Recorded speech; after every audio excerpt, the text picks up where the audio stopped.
शादी के मंडप में बैठे हुए उसने सबके सामने मेरा हाथ पकड़कर कहा, आज से दुनिया तुम्हें मेरी पत्नी कहेगी, लेकिन याद रखना, मैं तुम्हें कभी अपनी पत्नी नहीं मानूंगा।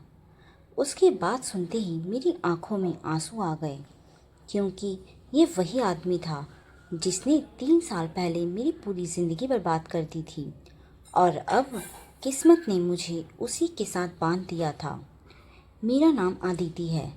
अगर कोई मुझसे पूछता कि मैं इस दुनिया में सबसे ज़्यादा नफ़रत किस इंसान से करती हूँ, तो मेरा जवाब सिर्फ एक नाम होता, विवान राजपूत। 3 साल पहले मेरी ज़िंदगी बिल्कुल अलग थी। मैं एक साधारण लड़की थी जिसके सपने बहुत बड़े थे। मेरे पिता एक स्कूल टीचर थे और माँ गृहिणी। हम अमीर नहीं थे, लेकिन खुश ज़रूर थे। मैंने मेहनत करके शहर के सबसे बड़े कॉलेज में एडमिशन लिया था और पढ़ाई पूरी करने के बाद अपनी खुद की पहचान बनाना चाहती थी। लेकिन एक दिन सब कुछ बदल गया। उस दिन कॉलेज का वार्षिक समारोह था। पूरा कैंपस रोशनी से जगमगा रहा था। मैं अपनी सहेली नेहा के साथ कार्यक्रम की तैयारी कर रही थी कि अचानक कॉलेज के बाहर कुछ गाड़ियों का काफिला आकर रुका। सभी छात्रों की नज़र उधर चली गई, क्योंकि शहर के सबसे बड़े बिजनेस परिवार का बेटा पहली बार कॉलेज में आया था। विवान राजपूत, लंबा कद, आत्मविश्वास से भरा चेहरा और ऐसा रुतबा कि लोग उसे देखते ही रास्ता छोड़ दें।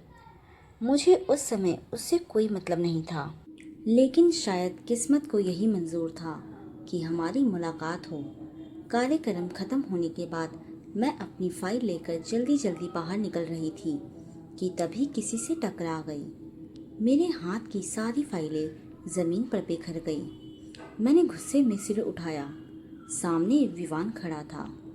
उसने बिना माफ़ी मांगे सिर्फ इतना कहा, चलते समय सामने देखकर चला करो। मुझे उसका लहजा बिल्कुल पसंद नहीं आया। मैंने भी तुरंत जवाब दिया, गलती आपकी थी। आसपास खड़े लोग हैरान रह गए। शायद पहली बार किसी ने विवान से इस तरह बात की थी। उसने कुछ सेकंड तक मुझे देखा, फिर बिना कुछ कहे वहां से चला गया। मुझे लगा बात खत्म हो गई, लेकिन असली कहानी तो वहीं से शुरू हुई थी। अगले कुछ महीनों में हमारी मुलाकातें बार बार होने लगी और हर मुलाकात झगड़े में ख़त्म होती। कभी किसी कार्यक्रम को लेकर बहस, कभी किसी फैसले को लेकर। धीरे धीरे पूरा कॉलेज हमें देखकर कहने लगा कि अगर दो लोग एक दूसरे को बिल्कुल पसंद नहीं करते तो वे हम दोनों हैं। मुझे भी यही लगता था, लेकिन फिर एक दिन ऐसा हुआ जिसने सब कुछ बदल दिया। कॉलेज के अंतिम वर्ष में मुझे एक प्रतिष्ठित स्कॉलरशिप मिली। यह स्कॉलरशिप मेरे सपनों की पहली सीढ़ी थी, लेकिन इंटरव्यू के आखिरी दौर से ठीक पहले मेरे ऊपर परीक्षा में नकल करने का आरोप लगा दिया गया। मैं स्तंभ रह गई। मैंने ज़िंदगी में कभी नकल नहीं की थी, फिर भी मेरे खिलाफ कुछ ऐसे सबूत पेश किए गए कि कोई मेरी बात सुनने को तैयार नहीं था। कॉलेज प्रशासन ने मेरी स्कॉलरशिप रद्द कर दी। मेरा नाम बदनाम हो गया और सबसे बड़ी बात, उन झूठे सबूतों को जमा करने वाला व्यक्ति विवान था। कम से कम मुझे यही बताया गया था। उस दिन मेरी पूरी दुनिया टूट गई। मैंने विवान से बात करने की कोशिश की, लेकिन उसने मुझसे मिलने से इनकार कर दिया। उसके बाद मैं कॉलेज छोड़कर घर आ गई। मेरे सपने खत्म हो चुके थे। मेरे पिता मुझे संभालने की कोशिश करते रहे, लेकिन मैं अंदर ही अंदर टूट चुकी थी। समय बीतता गया। 3 साल गुजर गए। मैंने खुद को संभाला, एक छोटी कंपनी में नौकरी शुरू की। जिंदगी धीरे धीरे पटरी पर लौट रही थी। फिर एक दिन पापा अचानक घर लौटते समय सड़क पर गिर पड़े। उन्हें तुरंत अस्पताल ले जाया गया। डॉक्टरों ने जांच के बाद कहा कि उनके दिल का ऑपरेशन करना पड़ेगा। ऑपरेशन बहुत महंगा था, इतना महंगा कि हमारी पूरी जमा पूंजी भी कम पड़ जाती। मैंने हर जगह मदद मांगी, लोन लेने के लिए आवेदन किया, रिश्तेदारों से बात की, लेकिन कहीं से कोई उम्मीद नहीं मिली। और तभी एक शाम हमारे घर एक ऐसी गाड़ी आकर रुकी जिसकी मैंने कभी कल्पना भी नहीं की थी। उस गाड़ी से उतरने वाला व्यक्ति कोई और नहीं बल्कि विवान का पिता था। मैं उन्हें देखकर हैरान रह गई। उन्होंने सीधे पापा से बात की। करीब आधे घंटे बाद उन्होंने एक प्रस्ताव रखा, ऐसा प्रस्ताव जिसने मेरे पैरों तले ज़मीन खिसका दी। उन्होंने कहा कि वह पापा के इलाज का पूरा खर्चा उठाएंगे, लेकिन बदले में मुझे विवान से शादी करनी पड़ेगी। कमरे में सन्नाटा छा गया। मुझे लगा मैंने गलत सुना है। मैंने तुरंत मना कर दिया, लेकिन अगले कुछ दिनों में पापा की हालत और बिगड़ती चली गई। हर बीतते दिन के साथ हमारे पास समय कम होता जा रहा था। आखिरकार एक रात पापा ने मेरा हाथ पकड़कर कहा, बेटा, मैं तुम्हें मजबूर नहीं कर रहा, लेकिन मैं तुम्हें खोना भी नहीं चाहता। उनकी आंखों में आंसू थे और उसी पल मेरा दिल टूट गया। मैंने शादी के लिए हाँ कह दी। शादी की तैयारियां शुरू हो गई, लेकिन सबसे हैरान करने वाली बात यह थी कि विवान ने भी इस रिश्ते का विरोध किया था। मैंने एक दिन उसे अपने पिता से कहते हुए सुना, मैं उससे शादी नहीं कर सकता। उसकी आवाज़ में गुस्सा था, दर्द था, लेकिन इसका कारण मुझे समझ नहीं आया। फिर शादी का दिन आ गया। 7 फेरे हुए। सब लोग खुश थे, लेकिन दूल्हा और दुल्हन दोनों के चेहरे पर मुस्कान नहीं थी। और फिर सुहागरात से कुछ मिनट पहले मुझे एक ऐसा सच पता चला जिसने मेरी सारी नफरत को गहरा कर दिया। मैं गलती से विवान के स्टडी रूम में चली गई थी। वहाँ टेबल पर एक पुरानी फाइल खुली हुई थी। जैसे ही मेरी नज़र उस फाइल पर पड़ी, मेरा दिल धड़कना भूल गया। उस फाइल में मेरी कॉलेज वाली स्कॉलरशिप का पूरा रिकॉर्ड था और सबसे ऊपर एक दस्तावेज रखा था। उस दस्तावेज पर साफ साफ विवान के हस्ताक्षर थे, वही हस्ताक्षर जिन्होंने 3 साल पहले मेरा भविष्य छीन लिया था। मेरे हाथ कांपने लगे, क्योंकि अब मुझे यकीन हो गया था कि मेरी बर्बादी के पीछे सचमुच विवान ही था। लेकिन मुझे नहीं पता था कि असली सच अभी सामने आना बाकी था। और जब वह सच सामने आने वाला था, तब हमारी शादी को सिर्फ 5 दिन हुए होंगे।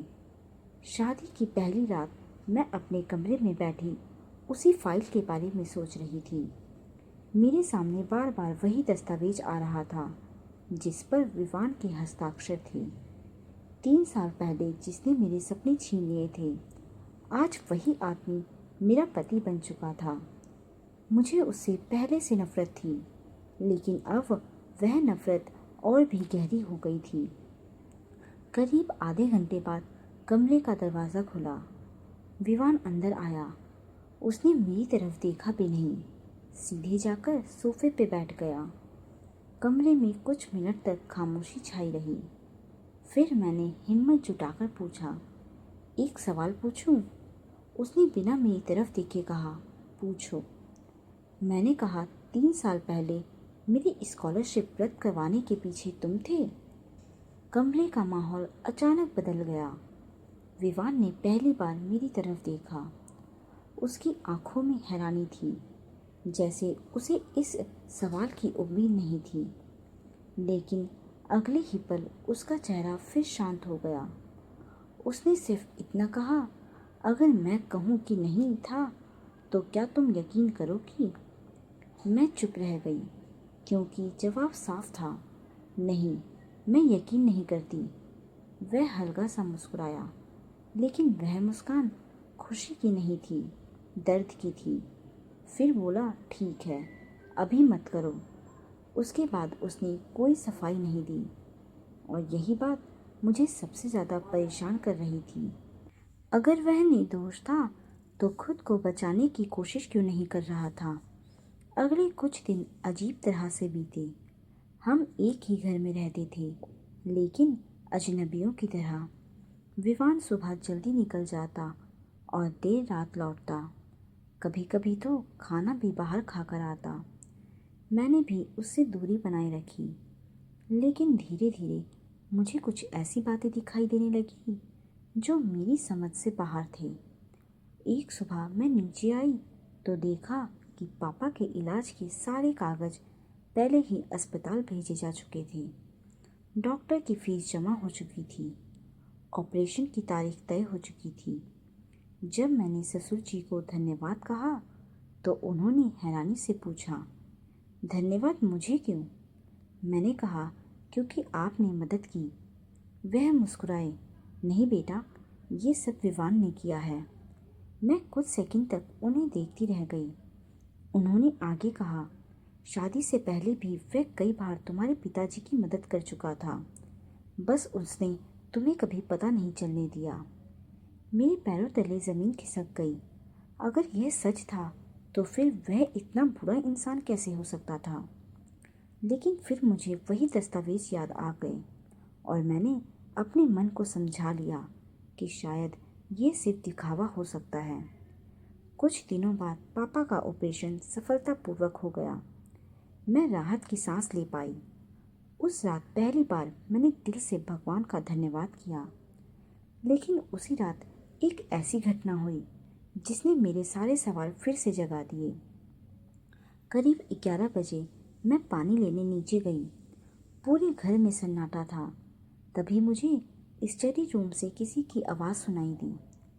दरवाज़ा थोड़ा खुला हुआ था। मैंने अंदर झांका। विवान फ़ोन पर बात कर रहा था। उसकी आवाज़ सामान्य नहीं थी। वह गुस्से में था, बहुत ज़्यादा गुस्से में। मैंने कहा था उसे इस मामले से दूर रखो। कुछ सेकंड की खामोशी, फिर उसने कहा, अगर उसे सच पता चल गया तो सब कुछ बर्बाद हो जाएगा। मेरी धड़कन तेज हो गई। वह किसके बारे में बात कर रहा था और कौन सा सच? तभी अचानक उसका ध्यान दरवाजे की तरफ गया। मैं तुरंत वहाँ से हट गई। सौभाग्य से उसने मुझे नहीं देखा, लेकिन अब मेरे मन में एक नया शक पैदा हो चुका था। अगले दिन मैंने फैसला किया कि मैं सच जानकर रहूंगी। दोपहर को जब घर में कोई नहीं था, मैं फिर से स्टडी रूम में गई। मैं उसी फाइल को ढूंढना चाहती थी, लेकिन फाइल वहाँ नहीं थी। मैं अलमारी और दराज देखने लगी। तभी एक दराज में से मुझे एक पुराना लिफाफा मिला। उस पर मेरा नाम लिखा था, आदिति। मेरे हाथ कांपने लगे। मैंने धीरे से लिफाफा खोला। अंदर एक फ़ोटो थी। फ़ोटो देखकर मेरी सांसें अटक गई। वह मेरी तस्वीर थी, लेकिन यह तस्वीर हाल की नहीं थी। वह कॉलेज के पहले साल की तस्वीर थी, जब मैं विवान को जानती तक नहीं थी। फ़ोटो के पीछे एक तारीख लिखी हुई थी। उसके नीचे सिर्फ 4 शब्द, पहली बार उसे देखा। मेरे दिमाग ने जिसे काम करना बंद कर दिया। एक के बाद एक कई तस्वीरें थीं, कभी कॉलेज कैंपस की, कभी लाइब्रेरी की, कभी किसी कार्यक्रम की। सभी तस्वीरों में मैं थी और सभी के पीछे छोटी छोटी बातें लिखी हुई थी। आज वह बहुत खुश लग रही थी। आज पहली बार उससे बात हुई। काश वह मुझे गलत ना समझे। मेरे हाथ कांप गए, क्योंकि इन सब का सिर्फ एक मतलब था। विवान मुझे वर्षों से जानता था, शायद मुझे पसंद भी करता था, लेकिन फिर उसने मेरी जिंदगी क्यों बर्बाद की? यही सवाल अभी भी बाकी था। तभी लिफाफे के अंदर से एक आखिरी कागज नीचे गिरा। मैंने उसे उठाया और जैसे ही उस पर लिखी पहली लाइन पढ़ी, मेरे चेहरे का रंग उड़ गया। उस पर लिखा था, अगर मेरे साथ कुछ हो जाए तो आदिति को सच जरूर बता देना, क्योंकि जिस दिन उसे पता चलेगा कि उसकी स्कॉलरशिप किसने छीनी थी, वह मुझसे हमेशा के लिए नफरत करने लगेगी। नीचे विवान के हस्ताक्षर थे और तारीख स्कॉलरशिप रद्द होने से 1 हफ्ता पहले की थी। उस कागज को पढ़ने के बाद मेरे हाथ बुरी तरह कांपने लगे। मैं कुर्सी पर बैठ गई। दिमाग में सिर्फ एक ही सवाल घूम रहा था, अगर विवान ने मेरी स्कॉलरशिप नहीं छीनी थी तो फिर किसने छीनी थी? और सबसे बड़ी बात, उसे पहले से कैसे पता था कि एक दिन मैं उससे नफरत करने लगूंगी। मैंने वह कागज़ दोबारा पढ़ा, फिर तीसरी बार पढ़ा, लेकिन हर बार वही सवाल मेरे सामने खड़ा हो जाता। कुछ देर बाद मैंने सारी चीज़ें वापस वहीं रख दी। मैं नहीं चाहती थी कि विवान को पता चले कि मैं उसकी निजी फाइलें देख रही हूँ। लेकिन अब मेरे मन में पहली बार शक पैदा हो गया था। शायद पूरी कहानी वैसी नहीं थी जैसी मैं अब तक समझती आई थी। उस रात मैं सो नहीं सकी। दूसरी तरफ विवान भी असामान्य रूप से चुप था। हम दोनों एक ही कमरे में थे, लेकिन दोनों अपने अपने विचारों में खोए हुए थे। अगली सुबह मैं जल्दी उठ गई। विवान पहले से ही घर से जा चुका था। नाश्ते की मेज पर बैठी थी कि तभी ससुर जी मेरे पास आए। उन्होंने पूछा, सब ठीक है? मैंने हिचकिचाते हुए कहा, क्या मैं आपसे कॉलेज वाली बात के बारे में कुछ पूछ सकती हूँ? उनके चेहरे पर एक पल के लिए अजीब सा भाव आया, जैसे कोई पुराना घाव फिर से याद आ गया हो। लेकिन अगले ही पल उन्होंने मुस्कुराने की कोशिश की। कौन सी बात? मैंने कहा, मेरी स्कॉलरशिप रद्द होने वाली। उनका हाथ अचानक रुक गया। कुछ सेकंड तक उन्होंने कोई जवाब नहीं दिया। फिर बोले, कुछ बातें जितनी पुरानी रहे उतना अच्छा होता है। इतना कहकर वह वहाँ से चले गए। मैं उन्हें जाते हुए देखती रह गई। अब मेरा शक और बढ़ चुका था। स्पष्ट था कि इस मामले में कुछ ऐसा था जिसे परिवार छिपा रहा था। उसी शाम मुझे एक अनजान नंबर से कॉल आया। मैंने कॉल उठाई। दूसरी तरफ एक बुजुर्ग महिला की आवाज़ थी। उन्होंने पूछा, क्या तुम अदिति बोल रही हो? मैंने हाँ कहा। उन्होंने कहा, मुझे तुमसे बहुत ज़रूरी बात करनी है। यह बात तुम्हारी स्कॉलरशिप और विवान से जुड़ी है। मेरे शरीर में जैसे बिजली दौड़ गई। मैंने तुरंत मिलने के लिए हामी भर दी। अगले दिन मैं उनसे मिलने पहुंची। वह शहर के पुराने हिस्से में एक छोटे से घर में रहती थी। उन्होंने मुझे देखते ही अंदर बुला लिया, फिर अलमारी से एक फाइल निकालकर मेरे सामने रख दी। मैंने फाइल खोली। अंदर कॉलेज की पुरानी जांच रिपोर्ट की कॉपी थी। उसे देखते ही मेरी आंखें फैल गईं, क्योंकि उस रिपोर्ट पर कॉलेज के तत्कालीन ट्रस्टी के हस्ताक्षर थे, और वह ट्रस्टी कोई और नहीं बल्कि मेरे कॉलेज के चेयरमैन राघव मेहरा थे। महिला ने धीरे से कहा, मैं उस समय कॉलेज प्रशासन में काम करती थी। मैं ध्यान से उनकी बातें सुनने लगी। उन्होंने बताया कि तुम्हारे खिलाफ जो सबूत पेश किए गए थे उनमें से कई बाद में नकली पाए गए थे, लेकिन तब तक बहुत देर हो चुकी थी। मैं स्तंभ रह गई। तो फिर सच सामने क्यों नहीं आया? मैंने पूछा। महिला की आंखें भर आईं, क्योंकि किसी ने उस रिपोर्ट को दबा दिया था। मेरा दिल तेजी से धड़कने लगा। किसने? उन्होंने गहरी सांस ली, फिर कहा, राघव मेहरा ने। मैं कुछ पल के लिए चुप रह गई। ये नाम मेरे लिए नया नहीं था। राघव मेहरा वही व्यक्ति था जो कॉलेज का सबसे प्रभावशाली आदमी माना जाता था, लेकिन उसका मुझसे क्या संबंध था? तभी महिला ने अगली बात कही, और विवान उस समय तुम्हारे लिए लड़ रहा था। मेरे कानों को जैसे यकीन ही नहीं हुआ। महिला ने बताया कि स्कॉलरशिप रद्द होने के बाद विवान ने खुद जांच शुरू करवाई थी। उसे शक था कि तुम्हें फंसाया गया है। जब उसे सच का पता चला, तब तक कॉलेज प्रशासन मामला बंद कर चुका था। उसने कई बार रिपोर्ट सार्वजनिक करने की कोशिश की, लेकिन हर बार उसे रोक दिया गया। मैं अवाक बैठी रही। मेरे वर्षों पुराने विश्वास टूट रहे थे। जिस इंसान को मैं अपनी बर्बादी का कारण मानती रही, वह तो शायद मेरी मदद करने की कोशिश कर रहा था। लेकिन तभी महिला ने एक और बात कही, जिसने मुझे अंदर तक हिला दिया। उन्होंने कहा, असल समस्या स्कॉलरशिप नहीं थी। मैंने हैरानी से पूछा, तो फिर क्या थी? उन्होंने जवाब दिया, तुम्हारे पिता। मेरे हाथ ठंडे पड़ गए। मेरे पिता? महिला ने सिर हिलाया।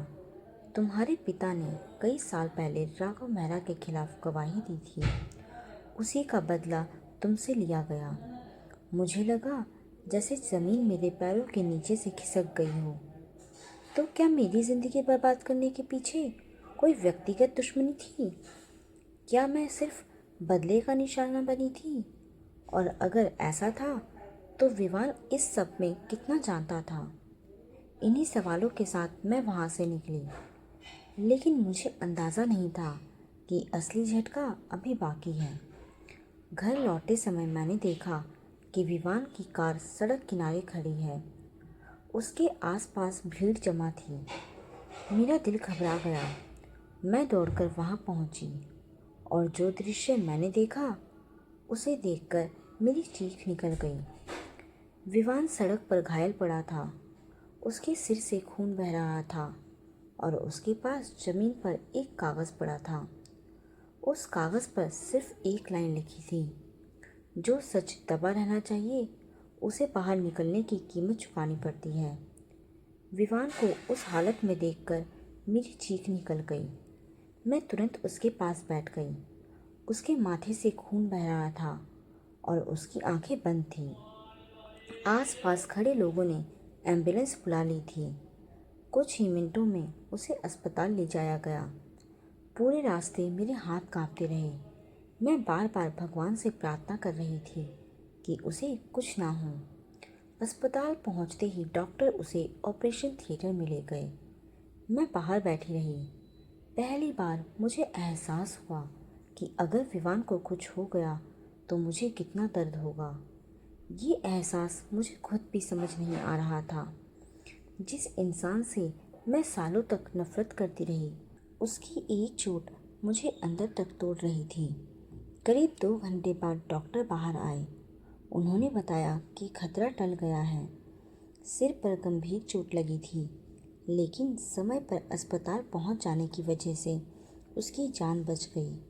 मैंने राहत की सांस ली। उसी समय ससुर जी भी अस्पताल पहुंच गए। उनके चेहरे पर चिंता साफ दिखाई दे रही थी, लेकिन जब पुलिस ने उन्हें वह कागज़ दिखाया जो घटनास्थल से मिला था, तो उनके चेहरे का रंग उड़ गया। मैंने पहली बार उनसे सख्त आवाज़ में पूछा, सच क्या है? वह कुछ सेकंड तक चुप रहे, फिर धीरे से बोले, अब शायद सब कुछ बताने का समय आ गया है। मैं ध्यान से उनकी बात सुनने लगी। उन्होंने बताया कि कई साल पहले मेरे पिता और राघव मेहरा एक ही शिक्षा ट्रस्ट में काम करते थे। मेरे पिता को पता चल गया था कि ट्रस्ट के पैसों का गलत इस्तेमाल किया जा रहा है। उन्होंने इसके खिलाफ आवाज़ उठाई और जांच की मांग की। उस समय सबसे ज़्यादा नुकसान राघव मेहरा का होने वाला था, लेकिन किसी तरह मामला दबा दिया गया। बाहर से सब कुछ शांत हो गया, मगर राघव मेहरा ने उस अपमान को कभी नहीं भुलाया। कुछ वर्षों बाद जब मैं कॉलेज पहुंची, तो उसने मौका देकर बदला लिया। मेरे खिलाफ झूठे सबूत तैयार करवाए गए। मुझे स्कॉलरशिप से वंचित कर दिया गया और मेरी मेहनत बर्बाद कर दी गई। मेरी आंखों से आंसू बहने लगे। इतने वर्षों तक मैं गलत इंसान से नफरत करती रही थी। असल अपराधी कोई और था, लेकिन कहानी यहीं ख़त्म नहीं हुई। ससुर जी ने आगे बताया कि विवान को सब सच्चाई पता चली तो उसने चुप रहने से इनकार कर दिया। उसने कई बार कॉलेज प्रशासन पर दबाव डाला, पुरानी रिपोर्ट इकट्ठी की, गवाह ढूंढे और पिछले कुछ महीनों से वह फिर से वही मामला खोलने की कोशिश कर रहा था। यानी जिस सच को मैं आज जान पाई थी, उसके लिए विवान वर्षों से लड़ रहा था। मेरे अंदर अपराध बोध आ गया। मैंने उसे कभी समझने की कोशिश नहीं की। अगले दिन जब विवान को होश आया तो मैं उसके कमरे में गई। उसने मुझे देखा और हल्की मुस्कान दी। शायद वह पहली बार मुझे देखकर मुस्कुराया था। मैं खुद को रोक नहीं पाई। मेरी आंखों से आंसू बहने लगे। मैंने कहा, मुझे माफ़ कर दो। वह कुछ समझ नहीं पाया। मैंने उसका हाथ पकड़ लिया। मैंने तुम्हें हमेशा गलत समझा। विवान कुछ पल चुप रहा, फिर बोला, अगर तुम मेरी जगह होती तो शायद तुम भी यही सोचती। उसकी बात सुनकर मेरी आंखें फिर भर आई, लेकिन उसी समय अस्पताल के कमरे का दरवाज़ा खुला। एक पुलिस अधिकारी अंदर आया। उसके हाथ में एक फाइल थी। उसने कहा, हमें राघव मेहरा के बारे में कुछ महत्वपूर्ण जानकारी मिली है। हम सब उसकी तरफ देखने लगे। अधिकारी ने फाइल खोली, फिर कहा, विवान पर हमला उसी के लोगों ने करवाया था। ये सुनकर कमरे में सन्नाटा छा गया, लेकिन अगली बात और भी चौंकाने वाली थी। और हमें शक है कि वह अब देश छोड़कर भागने की तैयारी कर रहा है। मेरे दिल की धड़कन तेज हो गई। अगर राघव मेहरा भाग गया तो शायद उसे कभी सजा नहीं मिलेगी। विवान ने कमज़ोर आवाज़ में पूछा, सबूत? अधिकारी ने सिर हिलाया। कुछ मिले हैं, लेकिन अभी काफ़ी नहीं है। विवान की आंखों में वही जिद दिखाई दी जो शायद वर्षों से उसे सच के पीछे दौड़ा रही थी। उसने धीरे से कहा, तो फिर हमें बाकी सबूत ढूंढने होंगे। डॉक्टरों ने उसे आराम करने की सलाह दी थी, लेकिन 2 दिन बाद ही उसने अस्पताल छोड़ दिया। मैंने बहुत मना किया, लेकिन वह नहीं माना। पहली बार मैं उसकी ज़िद से परेशान नहीं हुई, क्योंकि अब मुझे पता था कि वह सिर्फ अपने लिए नहीं लड़ रहा था, वह मेरे लिए लड़ रहा था। मेरे सपनों के लिए, मेरे सम्मान के लिए, और शायद उस प्यार के लिए जिसे उसने वर्षों तक अपने दिल में छिपा कर रखा था। कुछ दिनों बाद हमें एक बड़ा सुराग मिला। राघव मेहरा के पुराने अकाउंटेंट ने गवाही देने की हामी भर दी। उसके पास ऐसे दस्तावेज थे जो वर्षों से छिपा कर रखे गए थे। अगर वह गवाही दे देता तो पूरा सच सामने आ सकता था। लेकिन जिस रात हमें उससे मिलने जाना था, उसी रात एक अनजान नंबर से मेरे फ़ोन पर एक मैसेज आया। उसमें सिर्फ एक फ़ोटो थी। फ़ोटो को देखकर मेरे शरीर में सिहरन दौड़ गई। फ़ोटो में विवान कुर्सी से बंधा हुआ था। उसके चेहरे पर चोट के निशान थे और फ़ोटो के नीचे लिखा था, अगर सच जानना इतना ज़रूरी है तो आधी रात को पुराने गोदाम में अकेली आ जाओ। मेरे हाथ से फ़ोन लगभग गिर गया, क्योंकि कुछ मिनट पहले तक विवान मेरे सामने बैठा हुआ था। तो फिर ये तस्वीर कब और कैसे ली गई? और सबसे बड़ा सवाल, क्या राघव मेहरा ने आखिरकार अपनी आखिरी चाल चल दी थी? उस तस्वीर को देखकर मेरे हाथ सुन पड़ गए। कुछ मिनट पहले तक विवान मेरे सामने था, फिर उसकी बंधी हुई तस्वीर मेरे फ़ोन पर कैसे आ सकती थी? मैंने तुरंत उसकी तरफ देखा। वह घर के दूसरे कमरे में था। मैं भागकर वहाँ पहुँची। विवान सुरक्षित था। उसने मेरा चेहरा देखकर पूछा, क्या हुआ? मैंने उसे फ़ोन दिखाया। तस्वीर देखते ही उसका चेहरा गंभीर हो गया। उसने तुरंत फ़ोटो को ध्यान से देखा, फिर धीमी आवाज़ में कहा, ये तस्वीर पुरानी नहीं है।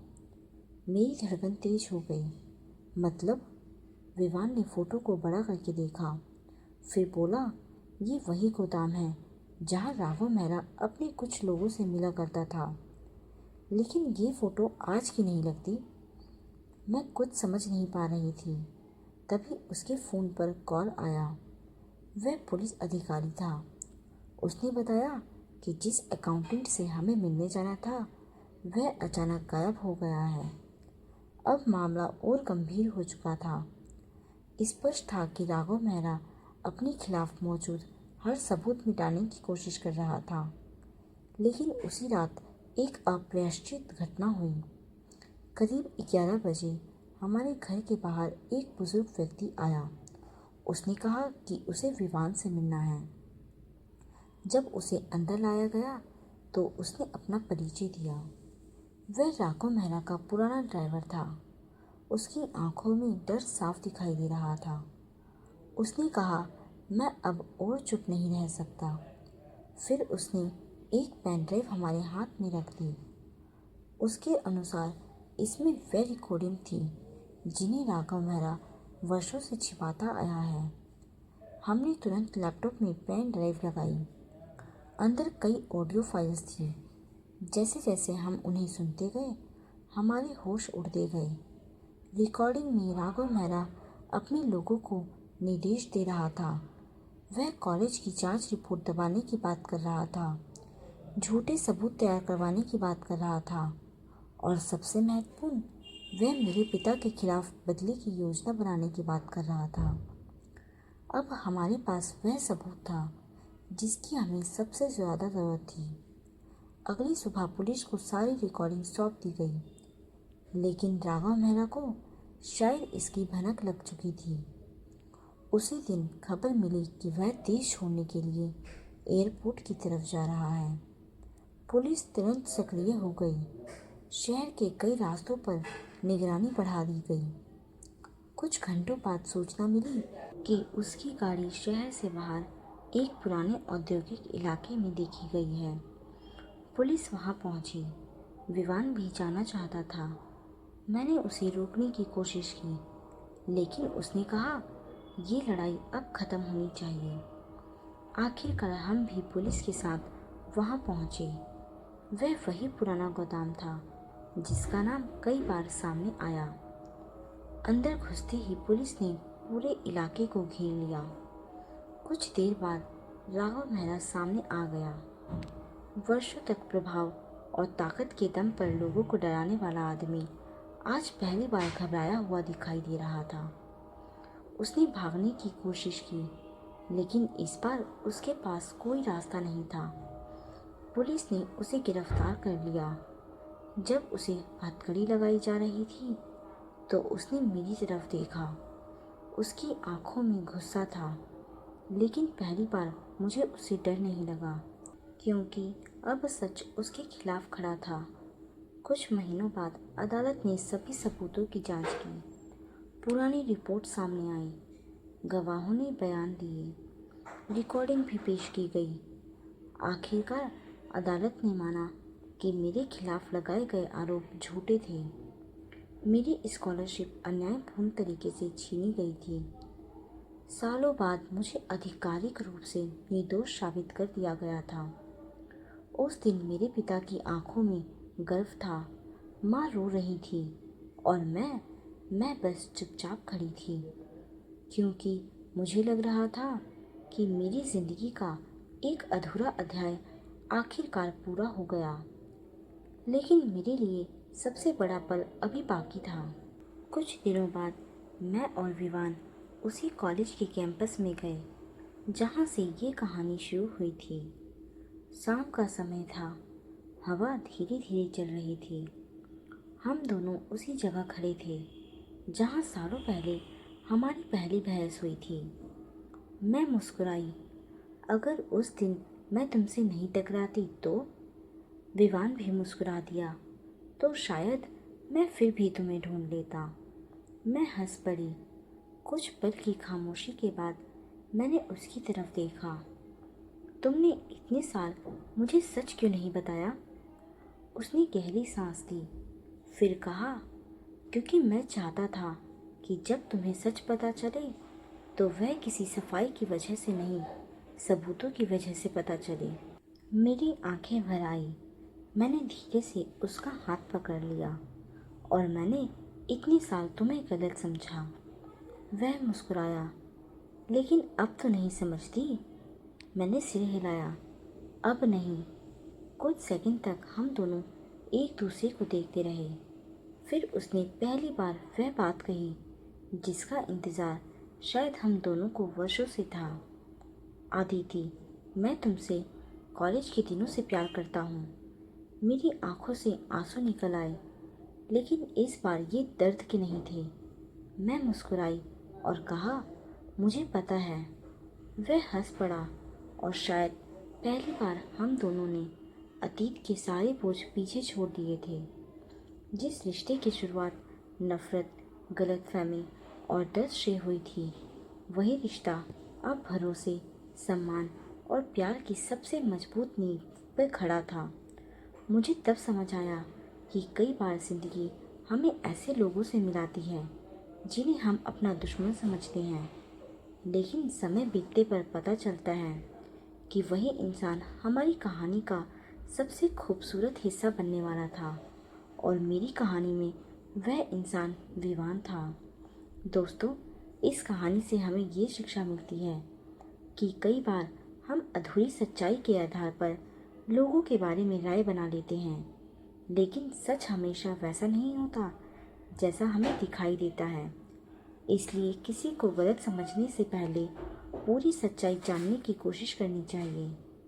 नफरत और गलतफहमियां रिश्ते को तोड़ सकती है, जबकि भरोसा और सच उन्हें सबसे मजबूत बना सकते हैं। दोस्तों, उम्मीद करती हूँ कि आपको ये कहानी पसंद आई होगी। अगर आपको ये कहानी पसंद आई हो तो प्लीज़ इस वीडियो को लाइक करना ना भूलें और अपने विचार कमेंट सेक्शन में ज़रूर बताएं। और ऐसे ही दिल छू लेने वाली कहानी सुनने के लिए हमारे चैनल को सब्सक्राइब करना ना भूलें। अब हम मिलते हैं एक नई कहानी के साथ एक नई वीडियो में। जब तक के लिए बाय।